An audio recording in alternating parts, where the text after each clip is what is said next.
News super one, सत्याचा बुलंद आवाज।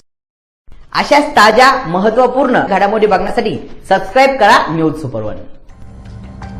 शुक्रवारी रात्री 8:30 वाजेच्या सुमारास श्रीरामपूरमधील दत्तनगर गावात एका 19 वर्षीय हितेश ब्राह्मणे नावाच्या तरुणावर प्राणघातक हल्ला झाला।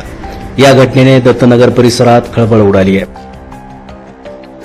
त्याला कामगार हॉस्पिटल, संजीवनी हॉस्पिटल येथे उपचारासाठी नेले असता त्याला लोणी येथे हलविण्यास सांगण्यात आले। लोणी येथील डॉक्टरांनी त्याच्या शरीरातील चाकू बाहेर काढण्यासाठी त्याला घाटी रुग्णालय येथे हलविण्यास सांगितले।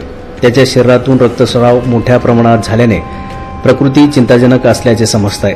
त्याला चाकू मारण्याचा उद्देश काय होता, त्याची काय दुश्मनी वाद होते की त्याच्या शरीरातील चाकूच निघेना, हे आता पोलीस तपासातून निष्पन्न होईल।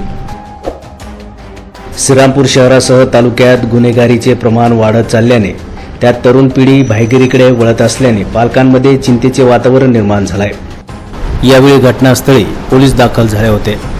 नव्याने रुजू झालेले पोलीस निरीक्षक विशाल खैरे यावर काय ॲक्शन घेतात याकडे नागरिकांचे लक्ष लागले आहे।